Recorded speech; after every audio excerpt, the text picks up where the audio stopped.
New Thought Media Network. We are a global broadcast network of positive music, media, and entertainment, inspiring humanity's evolution along the journey of enlightenment and creating a world of love, peace, empowerment, and prosperity for all. New Thought Media Network. Positively inspiring.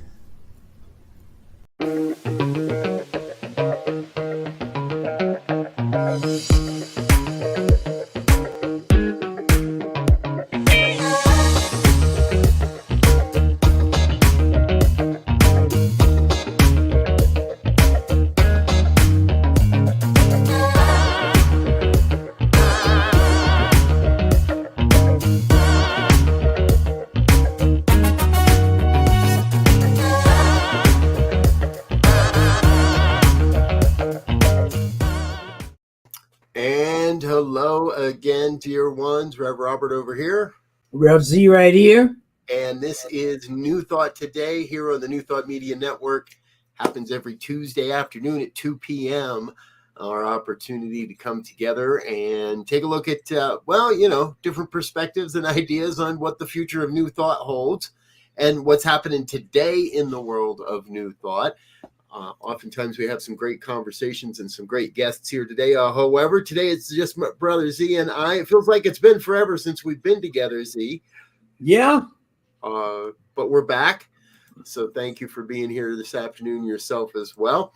And we thought we'd take a look today, folks, at what this idea, I guess there's no better way to say it. I'm looking for a better term.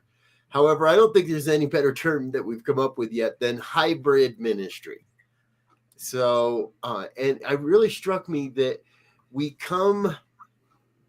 come, Z, more specifically, you started with CSL Denver right before the pandemic, and as a physical community forced to go virtual, and now coming back from that, myself, I've been the virtual guy for a bit longer, and started a virtual ministry that's now looking at, okay, can we expand into physical experiences or not? And both, I think, searching for their own footing in this new landscape. And we'd love to hear a little bit more of your opening thoughts on all this. Yeah, well, I think it is an idea that time has come, if you will, in that, after 2.5 years, 3 years for some people, almost being virtual now in terms of the community members, they've gotten used to staying at home and operating from that space. And it's affecting, obviously, not only spiritual centers, churches, mosques, and synagogues, it's also affecting the workplace. And so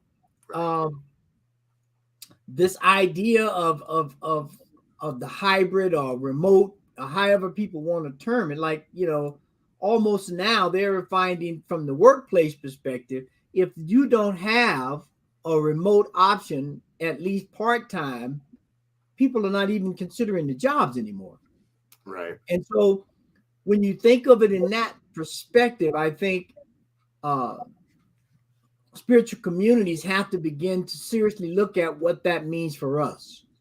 Because in our situation, jobs are paying individuals. We are asking individuals to donate their money to us to be good stewards of it and help, address issues in the community and things like that. So I think first and foremost, it's an idea that we collectively as ministers and imams and rabbis and, all manner of faith traditions, we have to come together to figure out how this works, and and more so from the standpoint of how do we continue to serve the community as opposed to not. Right. Yes. Yeah. As you're sharing, we're all right, folks. We're taking the big deep dive right off the bat here today, because what I'm hearing is this isn't interfaith. And there's nothing wrong with the interfaith movement and what's happening there. But for me, interfaith often leads to a lot of sitting around tables, having lunch, and talking about our similarities from philosophy to philosophy and faith to faith, but not getting out and doing the work all that much. Right. And there is the wonderful piece of what we've always is I just lost the name of it. The sharing interspirituality, excuse me, there it is. The interspirituality, the concept of shared spiritual experience across tradition. And so we have interfaith, where we sit around the table and talk to each other about it. We have interspirituality, where we get together and honor each other's practices and practice together. But I don't often see the getting out into the world together piece. Yeah. I mean, and you know, in some ways, you know, it all becomes self-serving for the interfaith. And I love interfaith, and I've done a lot of interfaith work. But as you said, it makes us feel good, and I'll use the dreaded word tolerant of each other. But at the end of the day, if we don't walk away with a shared sense of responsibility, regardless of tradition or even practices, then I think we've missed the boat a little bit, because from what I can glean from all of the study I did for the different faith traditions, and even if you would go beyond that and say philosophies and ideology that serve the people, that is at the cornerstone: serve the people, address ills that permit individuals from living a fulfilled and actualized life. And that's, you know, from my perspective, that's my goal, is how can I participate, given the blessings and grace and mercy that I've been afforded? How do I share that, not just by lip service, or not even just by donating money, but by actually getting involved to change someone's life? Even if it's, you know, even if it's one person. It's like the apple seed. I may plant one apple seed, but when that tree grows, it's going to have hundreds of apples. Right. Exactly. And again, how do we do that in a hybrid world where people, doing my own study, and there was a period in a time, and both you and I lived through this period in time, where church attendance was pretty much compulsory. You went, parents took you, or you went. And in that environment, in that perspective, then the service work was natural. It was easy to organize. And okay, folks, you know, don't go home after church today. We're going to feed you lunch, and then we're going to go wash a fence, clean a yard, do this, do that, whatever it might be. It was much more community centric at that time as well. Now, it's I think you've experienced this. It can sometimes be a little difficult to get people to show up for things because we're so used to being online. Yeah. And I think, you know, the thing that you just reminded me of, you know, there used to be activities, you know, taking groceries or whatever, helping someone with their yard. A lot of those activities now, or some of them at least, are being taken on by social organizations such as fraternities and sororities and clubs at high schools and things like that. They're pitching in, and they're doing, you know, the house paintings for an elder, or, you know, cleaning up their yard, or you know, those kinds of things. And it again is I'll use the word eroding, although eroding is not the right word. It's taking away from people want to be involved in a spiritual center in some ways, because it's they can get that fulfillment other places. Yeah. Yes, exactly. So we have to be able to do the both and catch people all right, sorry, I'm going to rephrase that. We need to do the both and provide people opportunities to give from in both the virtual world and be engaged in their virtual lives, in the time they take to be, the time they invest to be on the internet and watching programs such as this, but also providing opportunity to come together in the physical community and do the real work of uplifting humanity. Yes. And by all indications, either locally or globally, there is there is the stark in your face presence that these are things that have to be done, or else we will pay dearly, right? It's like, the light on my gas gauge comes on and says, okay, you got 20 miles to go before you run out of gas. I can heed that warning or try to play it too close to the edge and run out of gas. And so, we are facing those kinds of situations and certain things that are needed. I saw a program this morning and I forget the guy's name. It's a guy, he's out in California. He was homeless at one time. And he goes out, he's a designer, and he goes out now and he just he gives. He does these things. And he went to one place where he asked someone to buy him lunch. And they bought him lunch.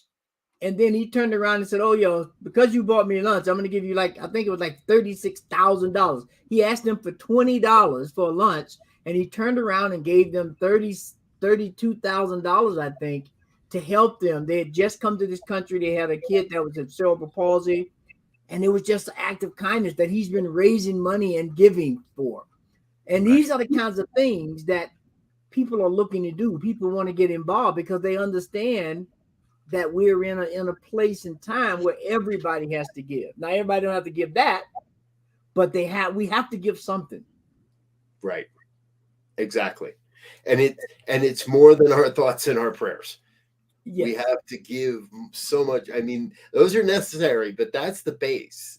Yeah. That isn't even giving. That's just what we have to do for ourselves I believe, to ground ourselves in spiritual practice, is to be in that sense of cosmically giving of our consciousness to all these different societal ills and places where we can grow and evolve.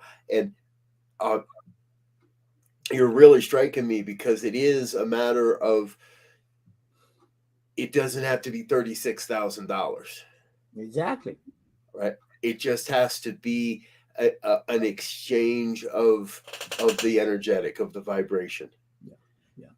I recently, on all my research on YouTube and places like that, I keep seeing this commercial that started popping up in my algorithm, and I don't even call it a news feed anymore. It's just the algorithm.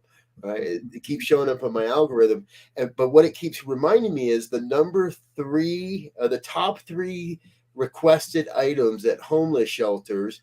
Number 1, socks. Number 2, underwear. Number 3, t-shirts. So how tough would it be to drop into a Kmart or Walmart or any other mart type store you might have in your neighborhood, pick up an extra pair of socks and underwear? We give them to our kids at Christmas, whether they want them or not. Let's give some in other places. I think to me, Z, it's actually a good thing that we moved as a society, moved most of our social support out of the hands of the government and into the hands of nonprofit or the private sector as far as nonprofits concerned. I know there are a lot that would argue with me on that, and that's okay, and that's not what this show is about. But for me, I think the flexibility of the nonprofit system allows more impact in a more direct manner. And people don't have to qualify and all the other things that have to happen in a government mandated system or a government run system. So You can go buy a case of socks and start handing them out on the corner if you want. Or what we like to suggest is do a little research in your community, find a local nonprofit that's doing this work already, that's already made the inroads. Don't reinvent the wheel, and let's get involved in our communities again. Yeah, no, that and that last part you stated is the key. Is partnership, right? You know,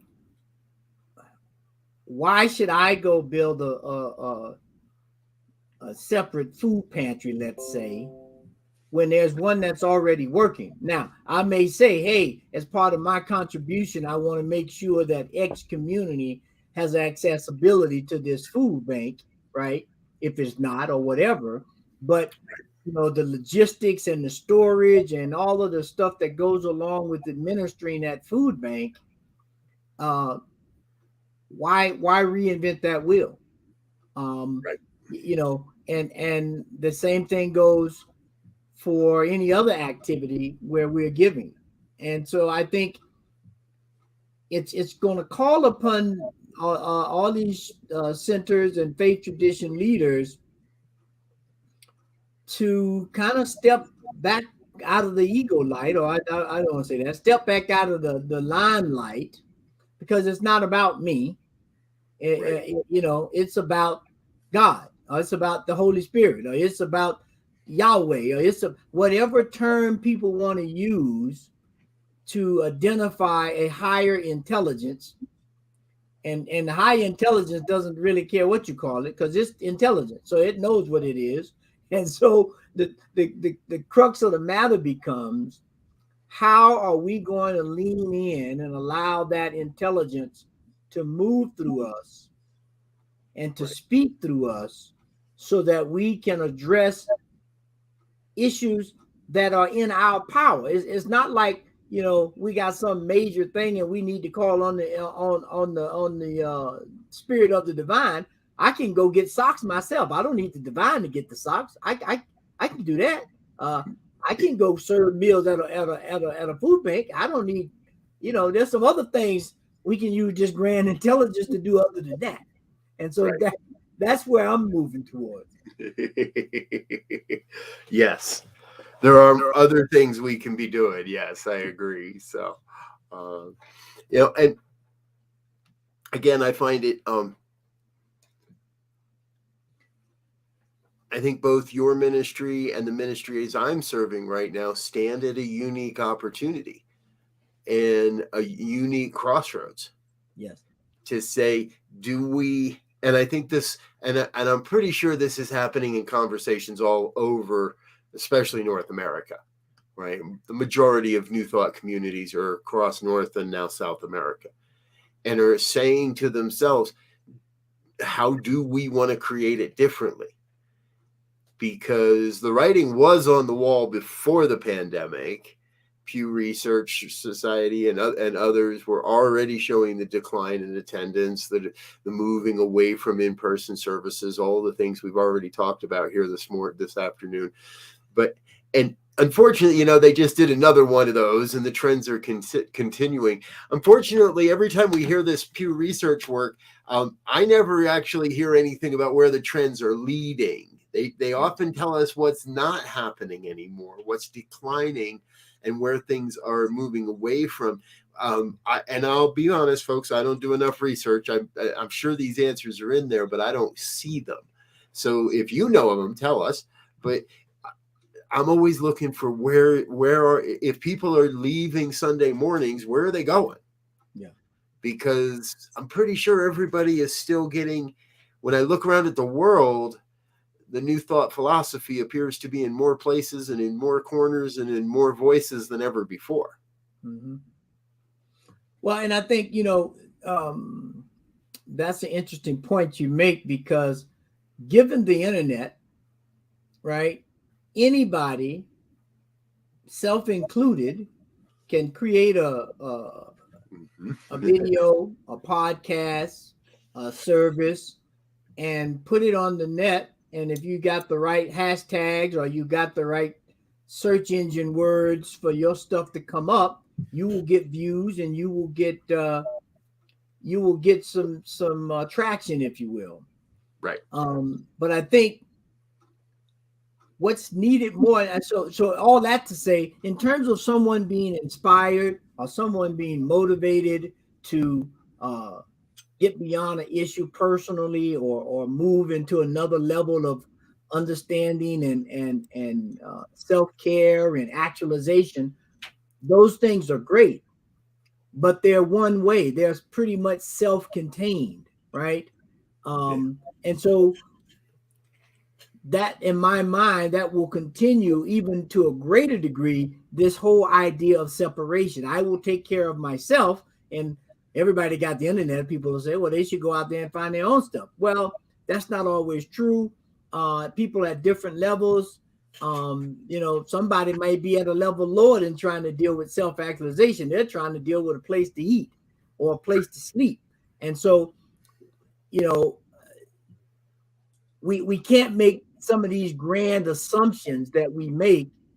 We have to start at a base level. And I love that saying when you said before, prayers and thoughts. Well, that's just the foundation, right? That is the container that we establish to work from. But if we don't go and put some walls up and some dividers up and some plumbing up, it's a great foundation, but it's nothing being built. There's nothing being established to be able to move around in, right, if you will, if I could use that metaphor. So I think we, like you said, we have to go both, and we have to continue the spiritual inspiration, motivation, self-actualization classes and talks and all of that.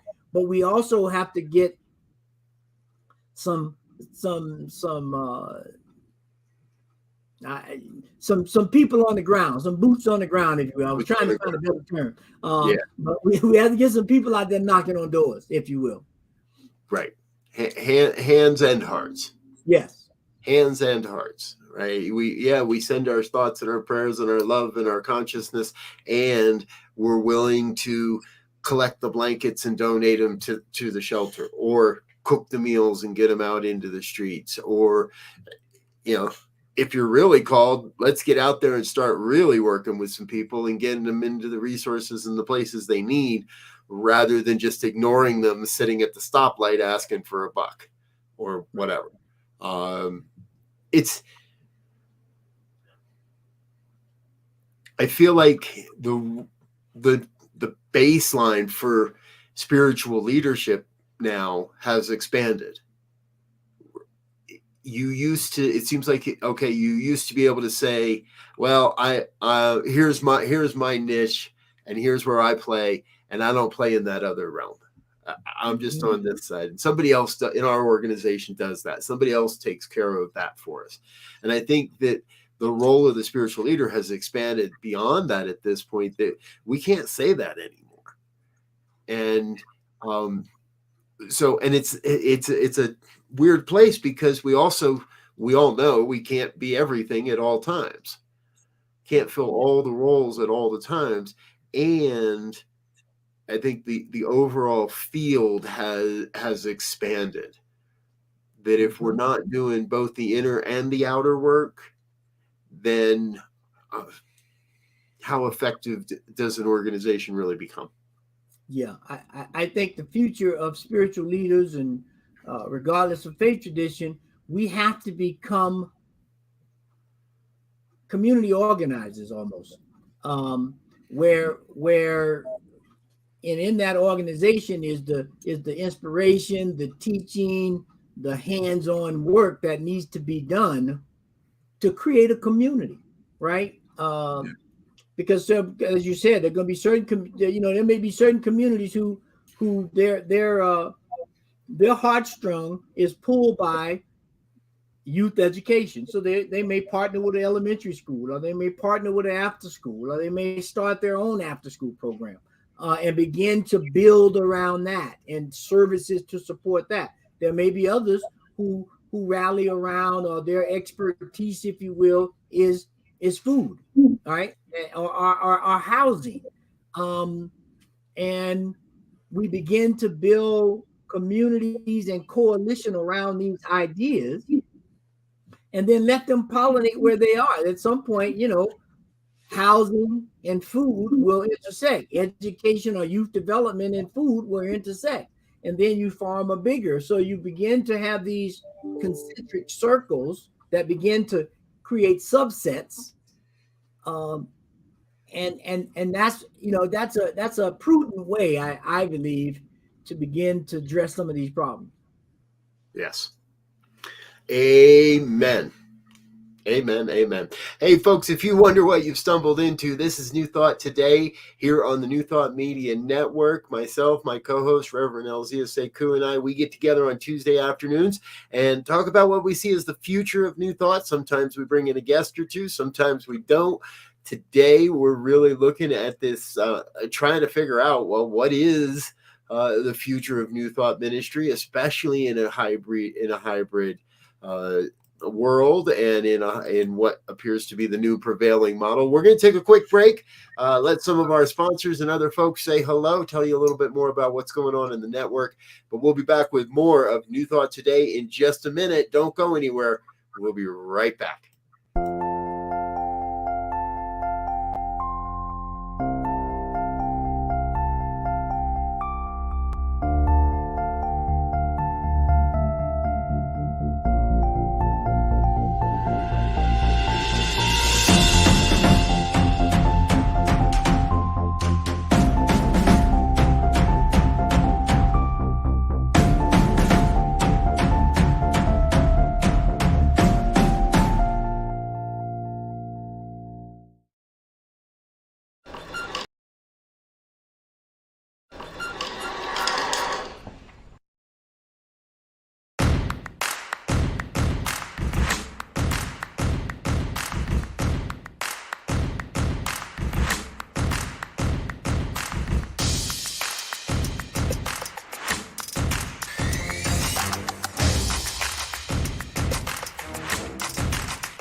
And we're back with more of New Thought Today here on the New Thought Media Network. My dear friend and co-host, Reverend Elzia Sekou, and I get together on Tuesday afternoons. Thanks for being with us. And if you're just joining us, we've been having this conversation today, kind of starting to look at what is the evolution and where's New Thought headed in the world, especially in light of the hybrid events and hybrid church services, Sunday services, and other type stuff, because we don't want to be limited to Sundays anymore, right, Z? Yeah. No, that's out, right? Because life happens the other 6 days of the week as well. Yes, exactly. So looks like one of our brethren, one of our producers, someone's on our channel asking, what do you see as the future of New Thought?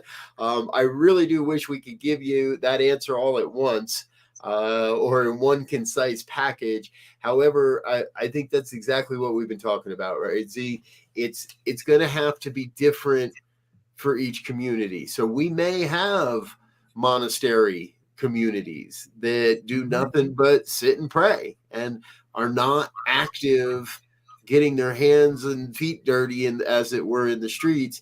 But I think in order for that to be so, there also has to be consensus and an agreement between what we're praying on, what we're holding conscious on, and where we're allowing our hands and our hearts to take the action. And that can be difficult for some folks, eh? Yeah, well, it can.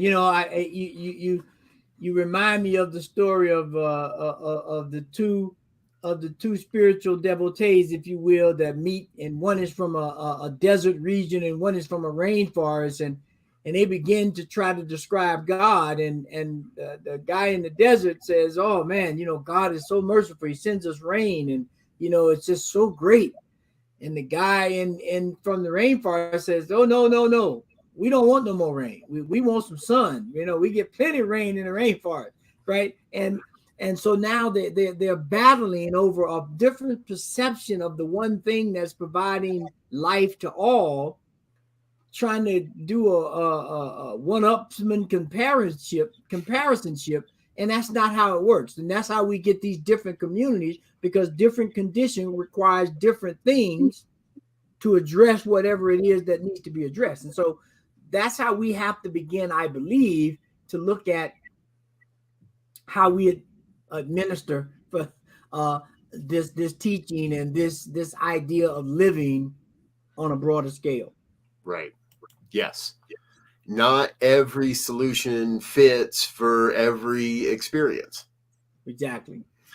I'm kind of intrigued.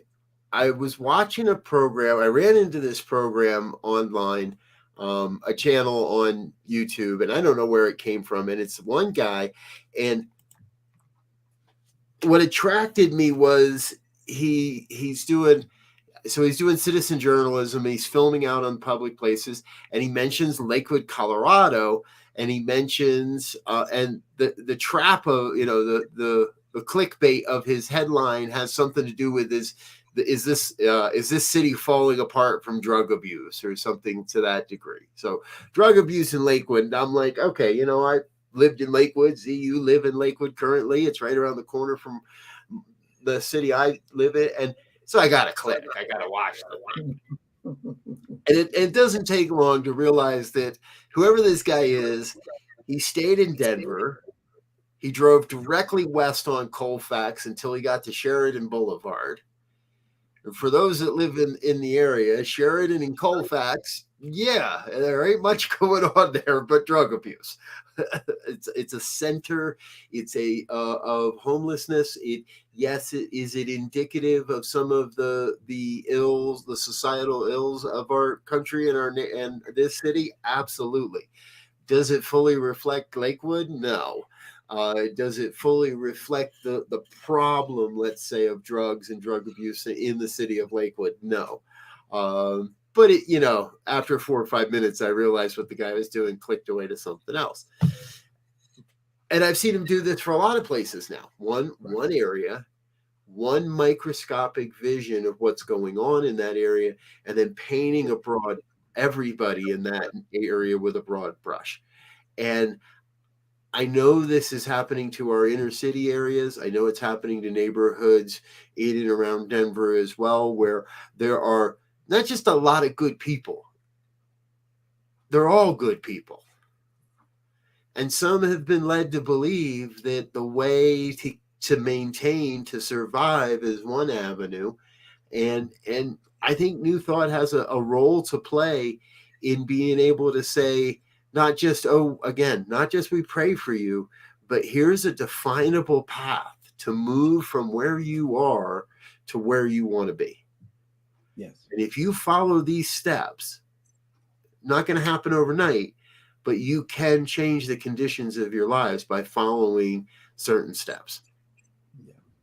And as you tell that story, it kind of hurts my heart a little bit in that, now the idea of being an overnight internet sensation or a TikToker or a YouTuber or Instagrammer or, whatever the different platforms are, people are just repetitively putting things out, hoping something catches and it gets a million views. So now they become an internet influencer and people start sponsoring them. Whether the content is of any redeeming value or not does not matter, it seems. Right. And so this is the kind of stuff that spiritual center churches and synagogues, mosques, faith tradition leaders are faced with, is how do I get heard amongst all the noise, right? Yeah. And so again, that for me, that begs to raise the flag to say, those of like attainment, right? Those of a similar vision and view on life, we have to begin to work together to support one another. And it's not about being an internet I didn't become a minister to be an internet sensation. I became a minister to try and share some life-changing values and practices, and to be of service to the community. Now, if something happens as a result of that, that's a whole nother show, right? But at the root level, at the foundational level, I think everyone, most people become ministers or rabbis or imams or whatever the title may be of a spiritual leader, is to relay the lessons and practices and way of life that they've found helpful for themselves, and to be able to not only teach that or speak that, but to demonstrate it by the way you live and how you serve the community. Right. And provide the cheat codes. And we're the guy, I put all this study into what I do to help the people that haven't figured this out yet, how to make it easier. Here's the cheat code. Don't take the long route. Take this road. Try it this way. Put this involved. And I don't want it to sound like, we're more enlightened or holier than thou or any of that stuff. It's just, I got some more experience. I've been studying a little bit longer. I've documented my work a little bit deeper to say, you do that, you're going to get some weird results. Come on, try this, and let's see what we can do. It's interesting. Again, back to YouTube. Someone shared a video with me recently, and I watched it, and the title is "The Jewish Secret to Wealth." So, okay, right, there's already a bias set up. We already have some expectation of what we might hear in this video. You go into it, there's no way you can not go into it with a preconceived notion of what somebody might say here. And in the opening sections, there is a gentleman, and I don't know if I think he's just an adherent. He doesn't represent himself as a rabbi or anything. I think he's just he follows Judaism. And he opens his mouth and he starts talking about the oneness and how we're all the same and how we're all in this together. And the only difference between what he's sharing and what we share is the outfit he was wearing. Is how long he's allowed to grow his hair or not. Or there was, it's a powerful, powerful, powerful video. Go out and search it out, folks. The Jewish Secret to Wealth. It's easy to find. And I listened to it, and it was just that immediate reminder that we are all growing up next to each other. We're all learning this one philosophy from various branches of the tree. And when you started talking about two wise men earlier, Z, I thought you were going to do four wise guys and the elephant. I really did. I thought you were going to go to that story, because if you haven't heard it, folks, it's five wise men. They're all blind, and they've been asked to go out and examine an object, and they all come back with different ideas. One man feels the tail of the elephant and thinks it's a rope. Another man feels the ears of the elephant and thinks they're leaves. Another feels the trunk, and another feels the leg, and they all have these different perspectives of this. But at the end of the day, we're all hugging the same elephant. Mm-hmm. And New Thought, more than anything, I think we've always known this secret, but we somehow allowed ourselves to create silos, to create neighborhoods, to create otherness, even within a philosophy that teaches oneness. Right. And you just bring to mind the whole idea that is also very much prevalent with the idea of where spirituality and faith, religion is going. When we look at the whole idea of diversity, right, as another part of the foundational mix here, when we look at a garden, we know for a fact, this is not supposition or speculation. We know when I plant a garden and I have green beans and tomatoes and cucumbers and, strawberries, they're all in the same garden plot, but they're each pulling different minerals from the soil. Yep. And at some point, if you get really into natural gardening, you begin to plant plants that one plant provides something that the other plant needs, right? And so they begin to support each other. One plant may attract a certain kind of beetle, and that beetle eats the aphids that are on the tomato plants, let's say. So this whole idea of diversity, which at its essence is inclusion, we have to begin to rethink and understand what that means and how do we incorporate it into everything we do. And it's not about shaming someone about, oh, I wasn't diverse before, or I did these. It's not about that, right? Because all that's done. We can't change any of it. Exactly. What we need to do is focus on moving forward. Now, we know it takes everybody different times to get over certain things, and nobody's trying to short circuit your grieving process, right? Or your reconciliation process. But at some point it has to end and we have to move forward.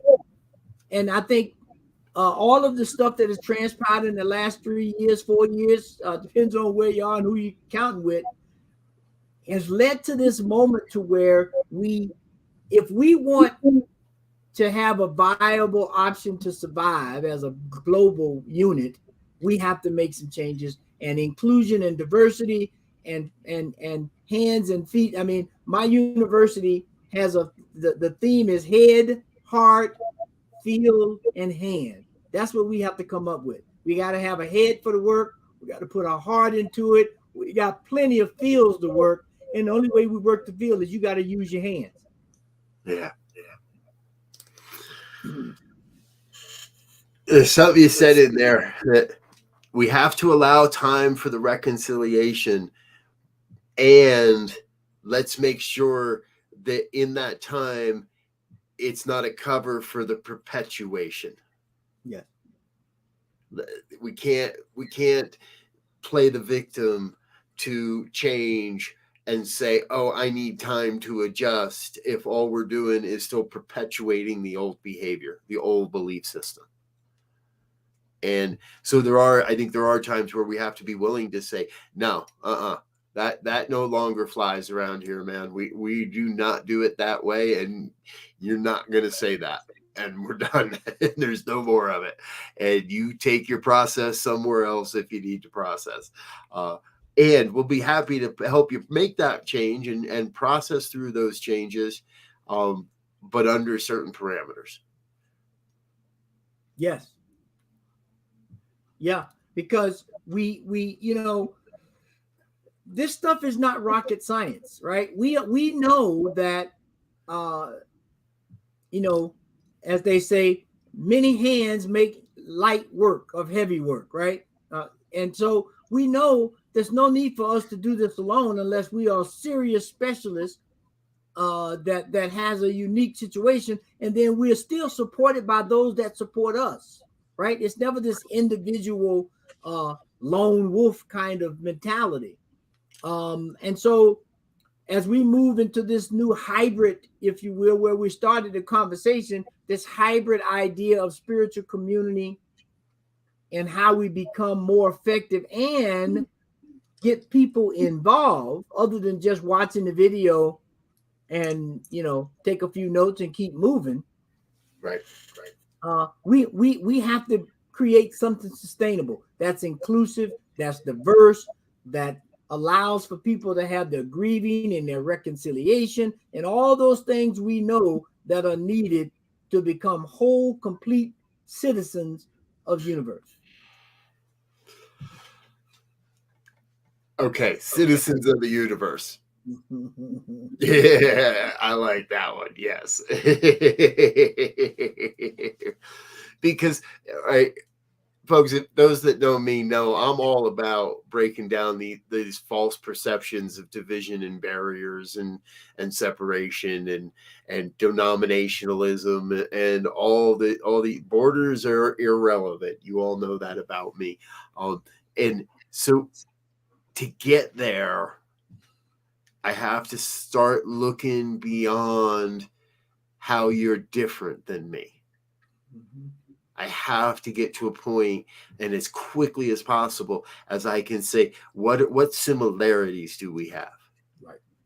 And how do we leverage that? So Z, right? You and I, we're both men of a certain age. We both wear glasses. We both have a penchant for social action. We both have a deep love of new thought, and we both have those places where. Don't ask me to give your presentation on Egyptian history because it ain't going to work. I'm not going to do it well. And so we come to embrace our uniqueness. Yeah. And how many times do we say it, right? Unity is not uniformity. Yes. Unity is honoring the uniqueness that makes us one, that makes us that puts us in these places to share, to leverage together, to collaborate, to co-create.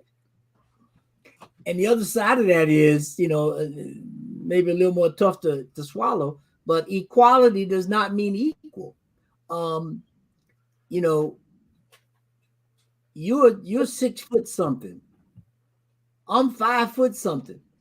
In that regard, I'm not going to be equal to you in that regard. But there can be equality that's administered to allow both of us, if we're operating in an arena, to operate with the full atmosphere of collegial, if you will, environment that supports all, right?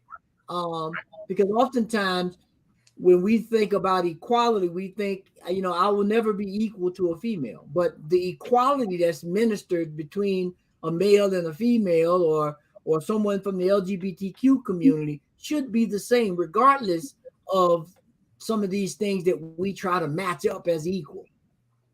Right. The only thing we can say is equal is a citizen of the universe. We are all equally citizens of the universe, and we all equally have a responsibility to take care of ourselves, our community, and our planet. That's where the equal part comes in my mind.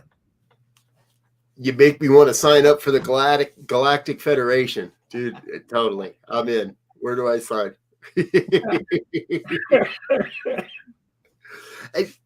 Folks, so we have fun here, we laugh, and we contemplate these big, deep questions, right? What part will you play in the reconciliation of humanity? What part are our spiritual communities going to play as humanity continues to evolve and grow and become more? Where will it all end? I don't think it will all end, actually, but the bigger thing we want I think we want to talk about, though, is that it takes every single one of us. No one gets to just be a cheerleader. And, well, I didn't plan on going here, but, when you look back at it, the cheerleaders were some of the most active people going. The cheerleading was the least of what they did compared to everything else they did to rally community, to rally people together. So, I'm not going to say be just a cheerleader, right? We all have to be involved in our own unique way. No one gets to sit it out. No one gets to sit on the sidelines and wonder about how it's going to play out. We have to each bring who we are, what we're here to be, our uniqueness into this thing called life. And I guess that's my piece where I get hung up. Z, I see so many people that seem to be hanging out on the edges and waiting to see the result before they get involved. Are you guys winners or are you? Go score a touchdown, then I'll come get on your team, kind of thing. Right. Versus how do we work from from the get-go in a communal effort to bring forth this new vision. Yeah, and I think one of the opportunities for spiritual leaders and spiritual communities is to begin to continue to remind ourselves and our communities that we are receivers. We are big receivers of energy, feeling, emotion. And if we put ourselves in right relationship to the divine intelligence of the universe, we can trust those feelings and we can trust those insights to move us in a direction that is best for us, even when it doesn't feel comfortable. Because oftentimes we know the human body is, as they say, a homeostasis machine, right? It seeks a steady state. It wants the body to stay at 98.6. And if it starts moving away from that, it starts reacting differently. However, we know that if we get in tune, we can take this body and run a sub 4-minute mile, which puts this body in all kinds of turmoil and survive. Yep. When we get in tune, when we're able to read the energy and the insights and messages that are provided daily, just like you are picking these, you, the audience, are picking these vibes up through the internet. There's just electrical vibrations that are moving through the air. Yeah. We're both illusions. Yeah. In our own minds. Folks, you're watching New Thought today here on the New Thought Media Network. Myself, Reverend Z, we do this every Tuesday, often with a guest, often without. Either way, we're here discussing and exploring and having these conversations to say what comes next. And what comes next is before we get done today, we do have our final thoughts. We'll be right back for that. However, before we do that, we want to take another moment and say thank you to our corporate sponsors, committed givers, individuals like yourselves that make this network happen. Please don't go away. Stay tuned. We'll be back in just another minute with more of New Thought today here on the New Thought Media Network. We'll be right with you.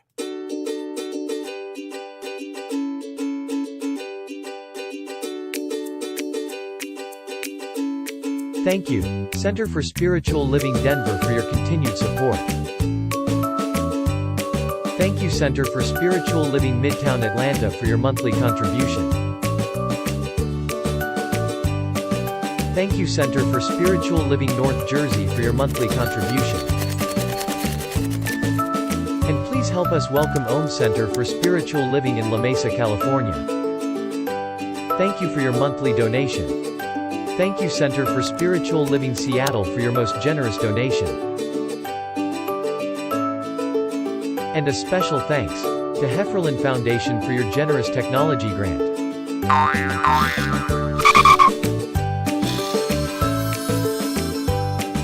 And Suze Ajit, thank you for your very generous donation.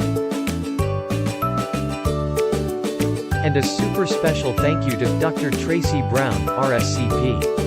Thanks for being a super donor.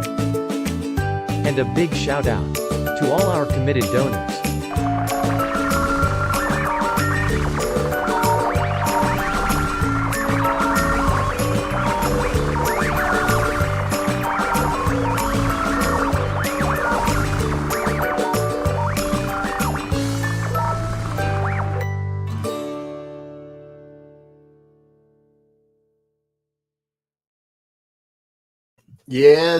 Yes. Thank you to all of our committed givers and organizational sponsors. We love you. We appreciate you. We would do this without you, but we rather do it with you. So thank you for being a part of what we're doing here. All right, Z, what a great conversation today. I don't know that we solved any major pressing questions in the universe, but I think we're definitely casting a vision for what can be. And I'd love to see more people get involved. That's for sure. What's up for you? Final thoughts today? Yeah, well, I think the final thought for me would be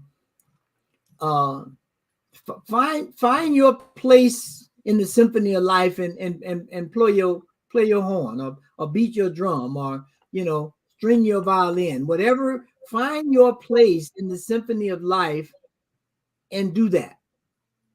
Yeah. Yes. You always take the good ones.